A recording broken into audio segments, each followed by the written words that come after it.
to see you again. This workshop will be in English. I hope that's not a problem for you guys. Yeah, as you can see, this workshop is about the bartender's favorites, the Dry Martini. And we have the beautiful Gabriele Sasnauskaite, a long way. These guys have a long way from all the way from Zurich, from the No.3 bar. And yeah, this workshop will be powered by No.3 London Dry Gin from the beautiful distributor in Germany, Kirschenport. I hope you enjoy the workshop and have fun.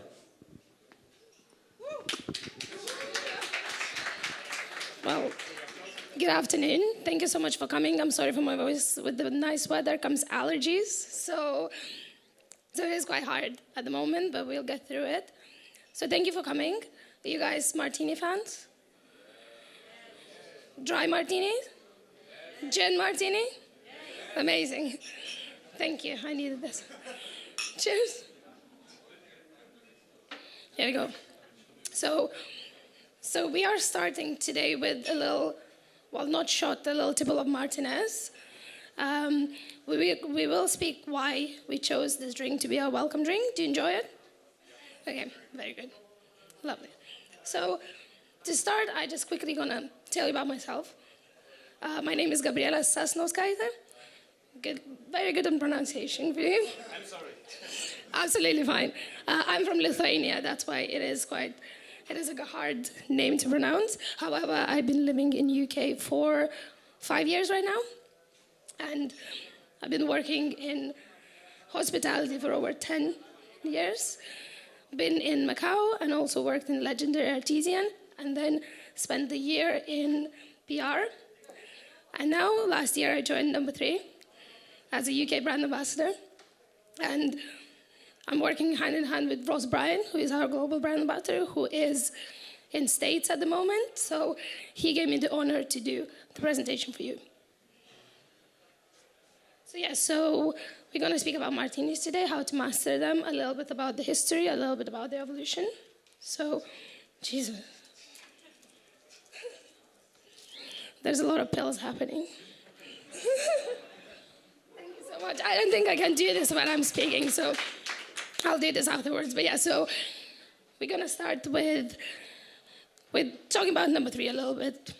We're here because No.3, I love No.3. I hope you love No.3. So, as probably a lot of you know, it all started in Berry Brothers in Rudd, the oldest wine and spirits merchant in the world at the moment, in 2008, when Simon Berry, our chairman at the time, challenged his team to create the best gin in the world. And it happened here in No.3 St. James's. That's why No.3 has a name of No.3. And we created a team of drinks professionals led by Dr. David Clutton, the PhD in gin, who developed the recipe within 2 years. Sorry. If I have to sneeze, I might have to sneeze as well. So Dr. David Clutton took 2 years to develop the recipe together with Alessandro Palazzi, a legendary bartender of London, the godfather of gin. And together with another masters of the craft, drinks historians, drinks writers, and other bartenders, the No.3 gin recipe was created. Unique balance of citrus, juniper, and spice, made out of 6 botanicals we're going to speak in a moment as well. And we also collaborated with the masters of distillation, Royal de Kuiper Distillery in Schiedam, where we distill our gin, just because gin kind of comes from Holland. We wanted to be close to that kind of history and roots. And we do distill our gin in this lovely 100-year-old brick and hands copper pot still. So has everyone tried No.3 gin in here? Okay, amazing. So you probably heard about the 3 flavor profiles, juniper, citrus, and spice, and our lovely botanicals, juniper, grapefruit, orange, coriander seeds, and cardamom and angelica root. again, all of this combination was created by Dr. David Clutton based on scientific approach that he has to everything that he does, based on PhD in gin. And all of those botanicals were chosen based on that flavor compounds that kind of unites them. And of course, we have juniper as our base, king of the show, backbone of number 3, complemented by grapefruit and orange, and then of course, just enhanced by coriander, cardamom, and angelica root. That gives a lot of warmth and a lot of nice kind of like kick to number 3 gin. And besides that, angelica root kind of creates a little bit of the dry effect. So if you want to try the gin by itself, just come to me and I'll pour a little bit to you. But yeah, you can see a lot of that dryness coming from angelica root. So besides that, we also use a very unique French winter wheat spirit to distill our gin, which kind of creates a very beautiful smooth texture that then kind of works incredibly well with every gin cocktail in the world and makes gin martinis like extremely smooth and very pleasant to drink. So back to Martinez. You said you enjoyed our Martinez. You did have a slightly different version that is classically known. So you had our perfect Martinez. We decided to add a little bit of dry vermouth to kind of balance the sweetness. So what do you think about that addition? It's good. It has a little bit more of, it's not too sweet. It kind of gives, and just kind of balances out. But yeah, so Martinez we chose because it is presumably the drink that Martini evolved from.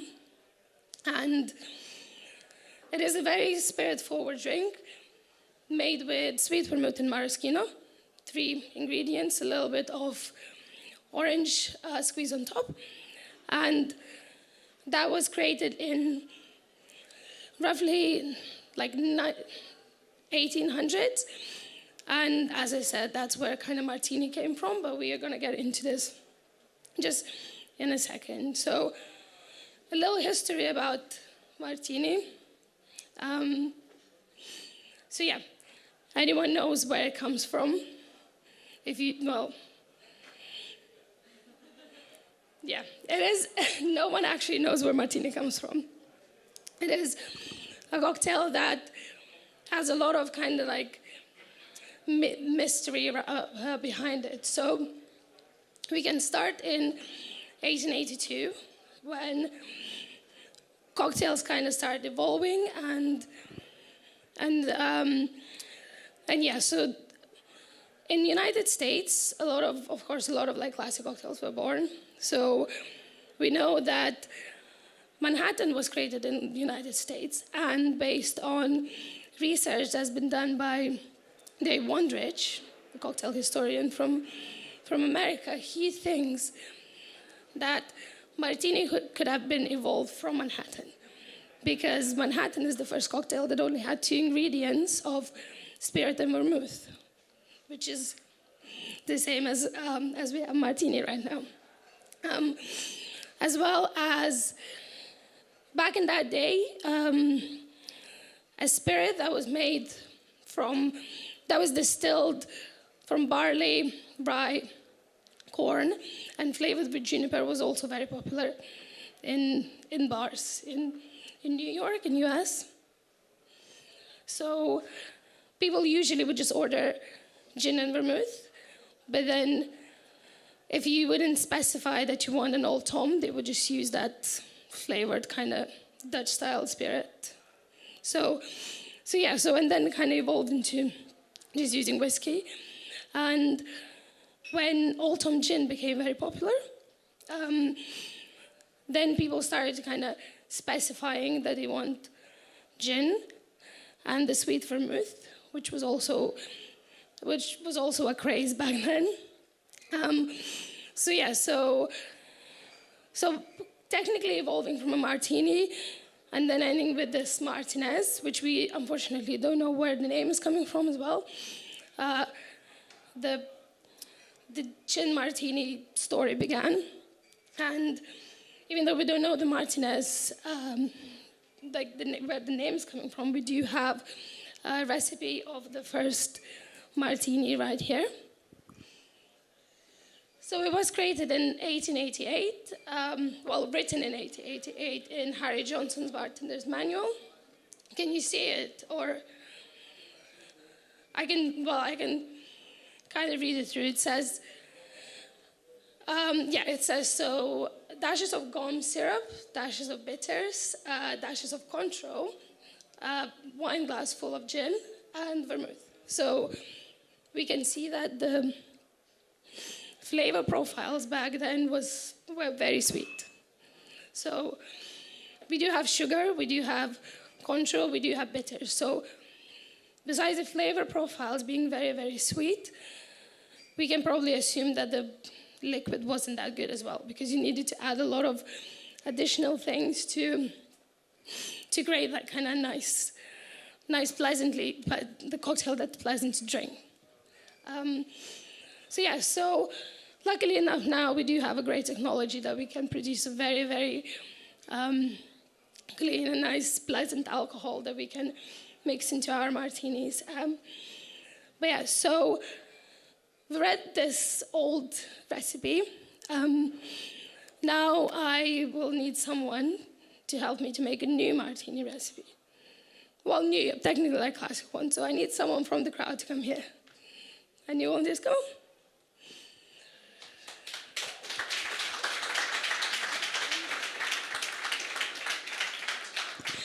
Thank you. What is your name? Hi, I'm Kido. I'm a cook, by the way. So. Here we go. That's even better. So we're gonna do a No.3 Martini. Have you ever made a martini before?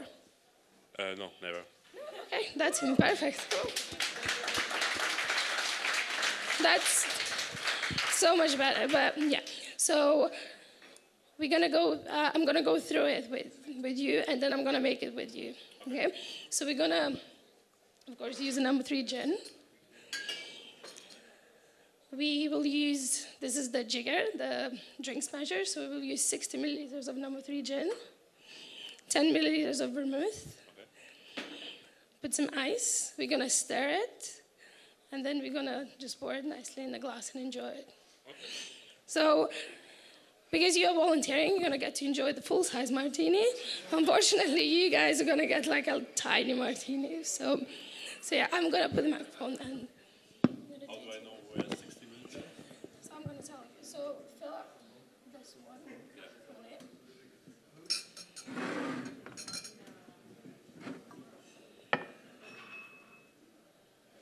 Just full. Just full? Yeah, full jigger. More? More? There we go. Now swab this around and fill up to the line. Just not like this to the line as well. Oh, so we get 60 milliliters. Come on. It's not 15, 60. There we go. And now we're going to do up to the little line with this. I'm going to make one for myself. Also full? Yeah, just up to the line. Ah, okay. Like this? Perfect. Now you can fill up with the ice. I'm feeling like five. Doing summer. Oh, we'll work with your mom. It's okay, fill up. There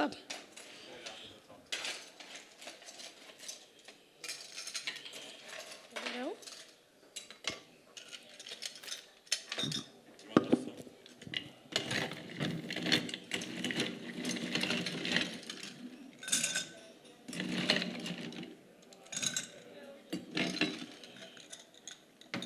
And I can put it here. For the stability, you can hold it Oh, yeah. and then stir it. Yeah.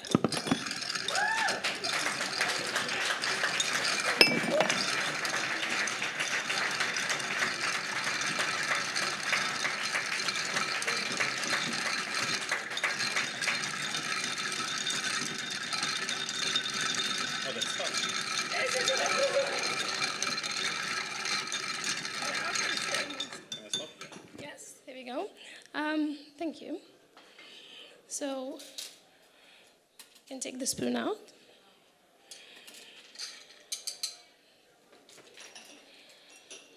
Now we're gonna, yeah? Oh, that's nice.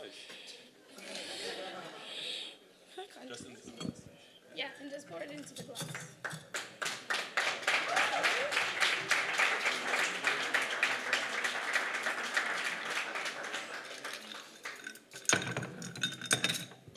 Now to finish it, we're gonna spray a little bit of lemon zest. Here we go. And just drop it in. There you go. Now you have to have it.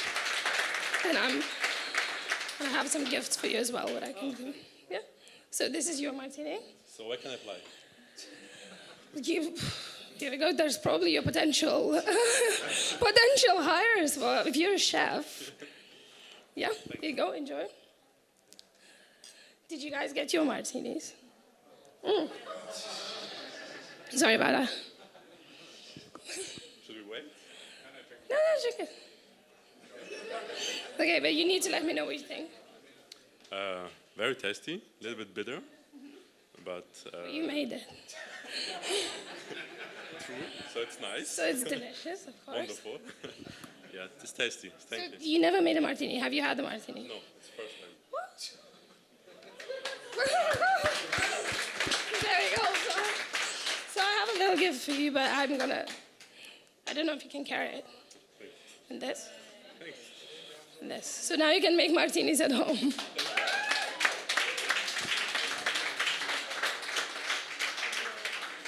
So while we're getting a little taste for you guys, what martinis do you enjoy having on your own? Like freezer? Dirty martini? How many dirty martini people? Not too many. Twist? No one? No twist martinis. Gibsons? There you go, so a little bit more savory. So, and you guys work in the bar. And then how is like the bar and martinis? Like, do your guests order that drink? Or is it a bit like, okay, so yeah, we'll get to this, but I guess it is a strong drink to kind of ease into, but once you like it, you probably just, once you master the fact that you like it, then you're just gonna like the martinis. So yeah, so while you're enjoying our number 3 martini, I'm gonna quickly look into a martini evolution, not a revolution. So as we started with Martinez, we then kind of went into a dry martini. And it does make sense, as I mentioned, we had that sweet palate, sweet flavor profiles, and then kind of wanted to get to something more dry. And again, at the beginning of 1900s, the spirit quality increased as well. So people were more into enjoying neat spirits. And yeah, so that was kind of like the next step in martini evolution. And then in 1950s, the other, probably one of the most famous martinis were created. So that was a Vesper martini. However, interestingly enough, Vesper martini wasn't created by a bartender. Do you know who created the Vesper martini? Yes, Ian Fleming. So Vesper martini was created by, I would say he was a professional drinker. Well, you need some sort of, like, you need to generate ideas, and a lot of good and bad ideas come from being drunk. So Ian Fleming, he is a very well-known author. He wrote James Bond books. So he was the one to create a recipe for Vesper martini. And the recipe asks for 3 parts of gin, 1 part of vodka, and half a part of, now unfortunately discontinued, Canalile aperitif. And that was first mentioned in 1953 in Casino Royale James Bond book. So James Bond orders this martini, names it after the Polish spy, and now probably every single person in the world knows what Vesper Martini is. A lot of people like to order it without knowing what it is as well. I think everyone got a lot of those sent back after people ordering them. But yeah, do you like Vespers? I do really like Vespers, and No. 3 had an honor to create the Vesper Martini in a bottle together with previously mentioned Alessandro Palazzi. So we do have them as well. So after this presentation, if you want to try a little bit of our Vesper, again, you can come here, because I don't want to push too many drinks, martinis at the moment for everyone. It's only 2 o'clock. So whoever volunteers for a fourth martini, please come here. So that's kind of like how martini cocktails got evolved within that decade from like the beginning of 1900s to mid 1900s, and it was just, I would say it was probably just getting drier and a little bit stronger, and which leads us to talking about like martini styles. There's so many different martinis in the world at the moment, but we're gonna probably just mention 4 main ones. Starting with, of course, the dry martini. So the classic dry martini, tiny bit of, thanks. Yeah, sorry. So that's the little Vesper, so we can try it after. So yeah, starting with dry martini. So as we said, mainly the spirit, and then just a touch of vermouth.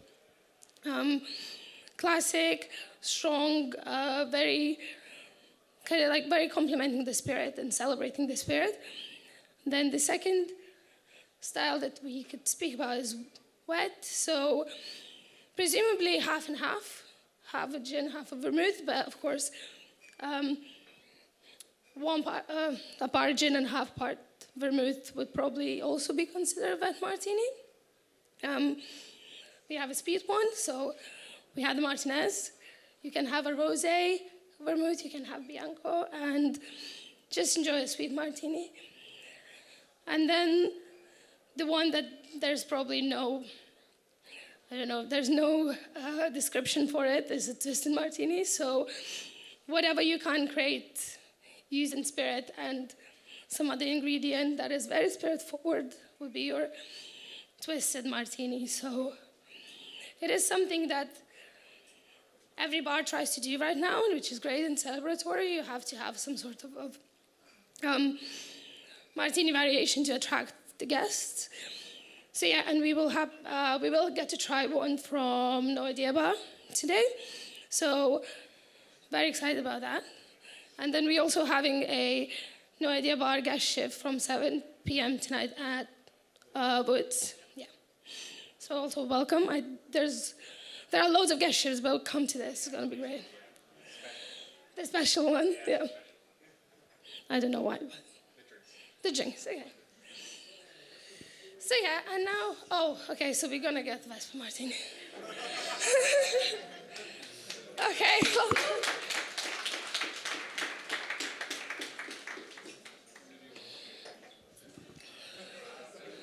Oh. So yeah, okay, it's just in time talking about the martini today, so I didn't include this in the presentation, but now when we're talking about the martini today, can be in the bottle, can be pre-made, and can be very easily accessible from the comfort of your own freezer. So yeah, one of the ideas how to have a martini today. However, talking more about bar perspective, we do get a lot, as I said, a lot of bars doing their different martini twists, the different martini experiences. So maybe start with probably one of the most famous bars at the moment, Connaught. Has anyone been to Connaught? Love it. So it is a very personalized martini experience. They come with a trolley. They allow you to choose the spirit, they allow you to choose the bitters, what sort of martini you like. It's a very close to home experience. They ask what you want and they probably will create something that you're gonna enjoy. Similar to this like trolley experience, we have the Jukes bar. However, it's quite theatrical. Of course, Jukes is where the Vesper, where Ian Fleming used to drink. So the Vesper is extremely popular. However, this is probably the strongest martini experience.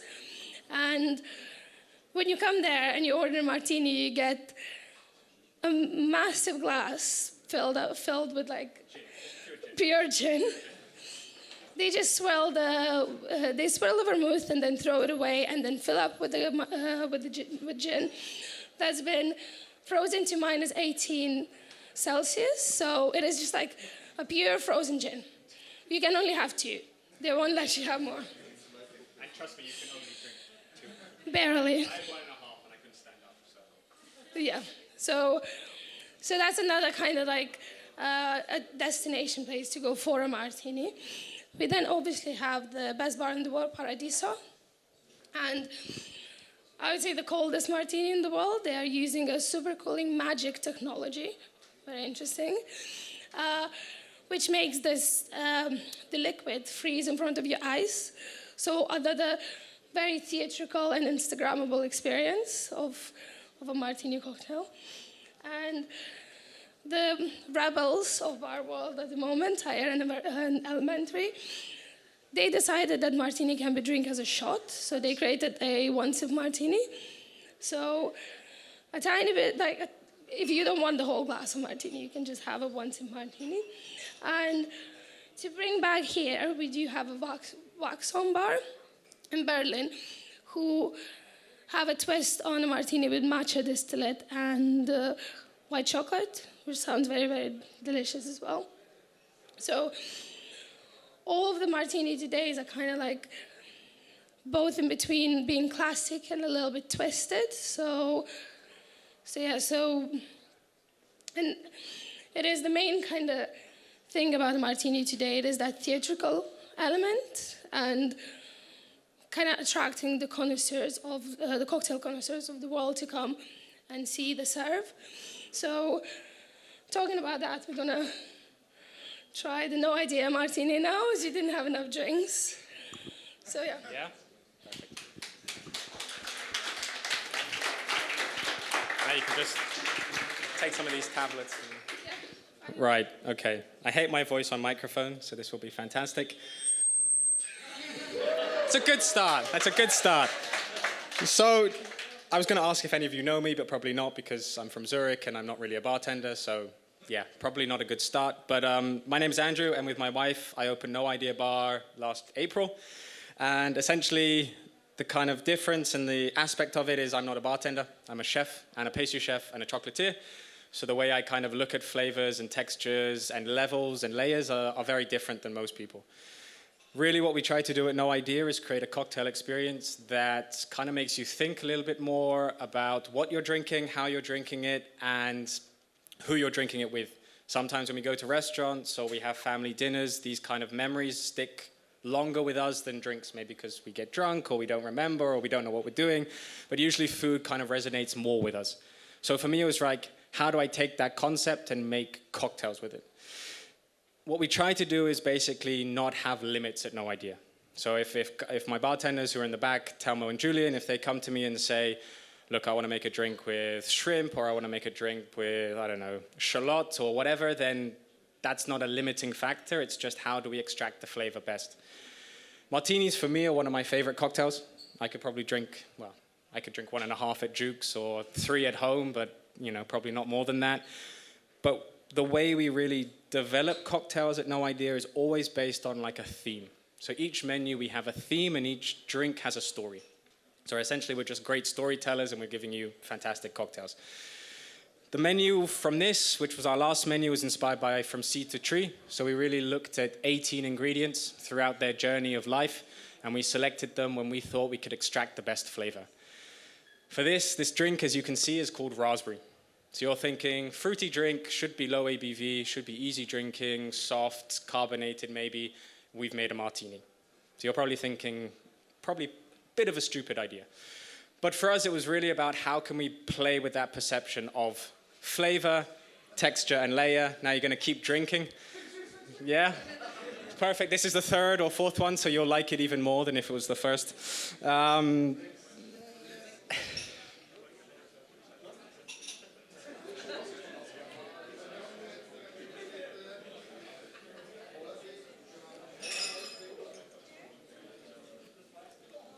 I'll let you just serve yourself, and then I'll carry on.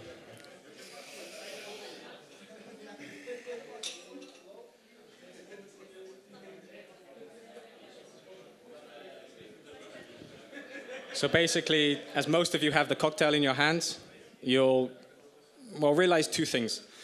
One is completely clear, but it's inspired by raspberries. So your brain perception is not about necessarily what's in the glass, it's one on the outside. So when you sip it and you drink it, because your brain can't pick up a specific color, that first sip will give you much more intensity. The second thing for what we do at No Idea is about layers. So what I mean about layers is there's like three parts. Is the concept of the drink, the texture, and the longevity. So the texture for me is very important. When we used to work, obviously, as a pastry chef, texture is a massive thing. This, we take No.3 gin, which for me is a beautiful gin. As Gabriele already mentioned, it has a beautiful texture. It's soft, it's creamy, a little bit of spiced, juniper forward, beautiful. We take this, we add a little bit of raspberry eau de vie, and we add a little bit of vermouth. We then wash everything with white chocolate. So we basically do fat washing, which I'm sure most of you know. We leave it in the freezer overnight, and then thankfully at No Idea, we have some really cool kit. So we basically centrifuge it to extract as much of the white chocolate as possible, and then afterwards, we also double filter it. So you're left with like super smooth, clear, clarified cocktail. This is perfect, this is beautiful, it gives you just a wonderful texture in a drink. The longevity part, I think, is a little bit different. When you drink a cocktail, you always expect and you always think, or how I think is, what's the first sip? What's the first expression from someone who's drinking it? It's got to be the best thing ever. But what happens in the middle of a cocktail? And what happens if someone's really enjoying their time and they're having fun with their friends and they leave their drink on the side and it's been 15, 20 minutes and the drink warms up and maybe it loses flavor? For us, this drink does the opposite. So in the back, I have some of this same martini, but at room temperature. And what you notice is now it's super intense. It's more like a martini. It drinks hard, it drinks heavy. But as it warms up, the white chocolate and the texture comes out more. So essentially what you have at the end is this like super sweet, creamy, gin-based martini. And the psychology of that is if that's the last thing you're going to drink, you're going to want another one. Whereas if you do a martini, unless you love martinis, you're probably going to say, one is enough, I feel good. But because you finish with the perception that it's sweet, it's sticky, it's smooth, it's juicy, that helps you say, maybe I take another one. Maybe not a raspberry, but maybe another drink. So this is really what we try to do at No Idea, is take what's been done, and by no means do we know everything, by no means do we know exactly what we're doing, but we try to play with that texture, that flavor. We try to create something that's a little bit different than any other place. Again, like we said, tonight we take over Woods Bar. And we have four cocktails from our current menu. And this current menu is inspired all about colors. And each color kind of comes with a story and a theme. But literally, we have drinks that have like shallots in it, turmeric, oysters, these kind of things. And for us, it's really about letting yourself go and enjoying something that you can't drink anywhere else. For me, doing this presentation today is a little bit crazy. Like I said, I'm not a bartender. We opened No Idea a year ago. To be up here with No.3, Gabriele, Kirsch, all of these people, Woods as well, for me is just very humbling. I hope you enjoyed everything. If you want any raspberry at room temperature, come see us at the end and we'll give it to you. Thank you very much. Cheers. Thank you, Andrew. Thank you. Sorry, go ahead. That's yours. Okay. Yeah, so it is a very good kind of example of a new age twisted martini. It does have a backbone of a martini. It is strong, it is spirit forward. However, you can still taste all of these nice additions of what No Idea essentially does. And it is a very beautiful drink, and I'm very curious to try a little bit when it sits down or there, because why wouldn't you have a fifth drink? Yeah, exactly, why not? Well, it's almost 3, so yeah, that's good. So yeah, so to conclude kind of everything, we went through all of the, like, a little bit about the history, a little bit about the evolution, a little bit about what's happening today. So there's 3 key points on mastering a martini and making a martini serve something that your guests will come to you and want to order, because I know it is a tricky drink. It is not for everyone. A lot of people would think that they like it, but the reality is a bit different. Yeah. It's okay. So to make sure that your martini is the martini, you need to use the high quality ingredients. By using high quality ingredients, you kind of show respect to your guest. And regardless if it's the gin, if it's the garnish, if it's the vermouth, just make sure you're using the highest quality that you can get on the market. And of course, what you like, you need to believe in this. And yeah, to show the respect to your guest, perfect your classic martini recipes. So just make it consistent. Make sure that every single bartender does it in the same way. We do like to do a lot of things kind of a little rebellious, I know that. But the classic one is the classic one. So it does the same way. People will always get what they ask for. And the third thing, always try to make it personal. So it is a very personal drink. We know that. I'm sure when someone asks you for a martini, you have these 3 main questions. Is it gin? Is it what would you like it wet? What garnish would you like? So 3 main questions. Make it personal. Speak with your guest. Learn what they want. And sometimes that it's not that they hate martinis. They maybe just don't like a dry martini, the very spirit-forward martini. Maybe they do really like the sweet one, or they would enjoy something that you can create for them on the spot. So these are kind of like 3 main principles on how to make a martini a little bit more approachable for your guest. And yeah, I think there is a martini for everyone when you know how to make it and how to master it. So if you have any questions.